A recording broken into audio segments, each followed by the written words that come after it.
Welcome to the video. In this one, we're going to talk about the new needle designer, which is included in version 2022.2 of the Z1 Designer. This lets you create your own needles for use with gauges.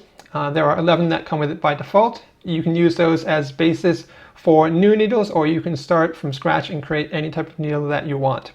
There will be timestamps in the video description below, so please feel free to jump around to the part that you're interested in, or just watch the whole video. So let's get started. So here we are in the Z1 Designer. We've got a couple of gauges and some needles on those gauges. So if we click on one of these gauges, obviously you have these needles here, and these needles are selected from this needle drop down. There are 11 that come with the designer, and you can choose whichever one you want to use in your design. But you can also create your own needles and put them in your gauges. So to do that, you go to Edit, and you can either do New Needle or Edit Needles. So let's look at the Edit Needles. This lists all the needles which are currently created, and you can, if you right-click, you can create a new needle, you can edit, you can copy, or you can delete them. So let's go with copy. So this is what the needle designer looks like. If you had just done the edit and the new needle, it would be here, but just a blank needle with nothing really filled in. So we can give our needle a name. So let's just call it, my new needle. And then we have this save for future use.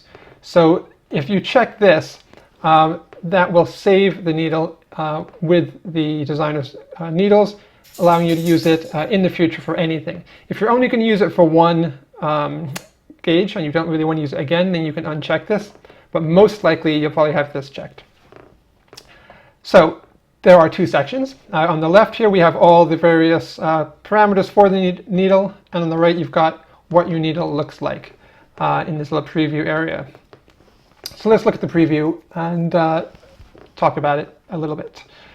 So you've got, it's a 50 by 100 pixel rectangle is what defines the space that a needle can be drawn in. And then at the bottom here you have three options, which is the background color, which is just white. You can change that, so say you want it to be black. If you're doing a very light colored needle, you might want to have black as your background to be able to see it better. But we're going to stay with white. Then you can show handles, which shows these little dots here. And if you hover over them, it shows you exactly what it is. So you have top left, top right, middle left, middle right, bottom left and right, which all correspond to these over here on the left. And then finally you have the rotation point, which is this point here.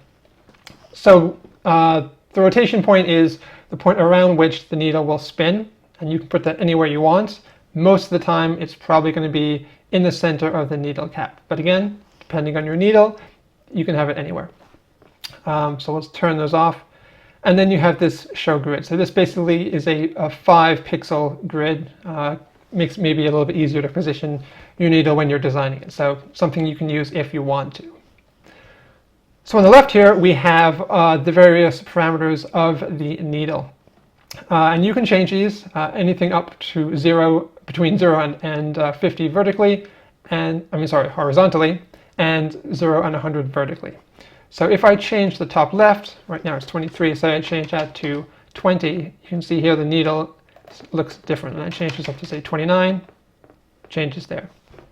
So you can use these to adjust what your needle looks like. And basically you have three sections, again the top, the middle, and the bottom. So the middle, let's say you want to make this wider, something crazy like this. You could have a needle that looks like this, and maybe if you want this to, let's put that at 60, and put this at 60. If you want a needle looking like that, you can have a needle looking like that. And then the bottom left and right is the same thing. But let's make these a bit more normal again. So let's make this 24, pick this back to 26. And this guy, we'll make it a really narrow needle at 25 and also at 25. So now we have a very thin needle here. Scrolling down a bit, we can choose an outline for our needle if we want to. So if I want to have an outline, I give it a color. So say I want to have a blue outline. And then I can adjust how thick the outline width is on my needle. And then to get rid of it again, just click the little X box here. You can choose the color of the needle, so whatever you want, if I want it to be green. And you can choose a bottom color. So a bottom color, get something contrasting here, so let's go with that purple. That is the color of the needle between the middle and the bottom section. So right now we have green at the top and then purple going down to the bottom. And let me just turn off this for a second. So this gives a better idea of what it looks like. If you had a skinny needle like this, it's the green between the top and the middle, and then the purple between the middle and the bottom.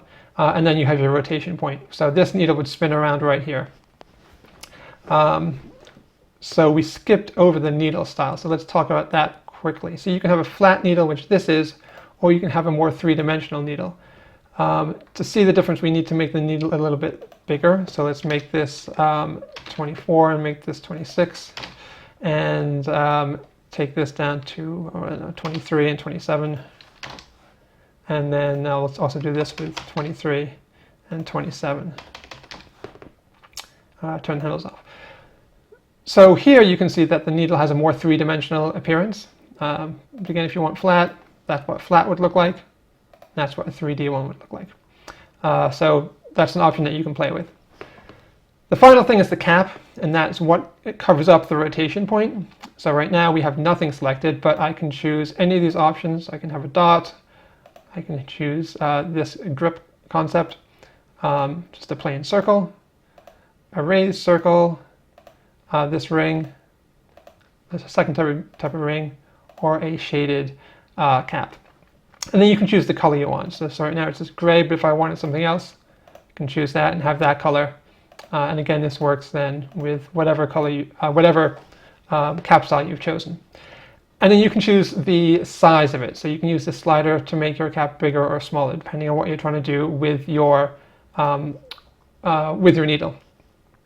Then the final option is, do you want the cap to be on top or below the needle, depending on what you're designing. This is going to make a difference. So right now it's on top, but if I want it underneath, it would look like that.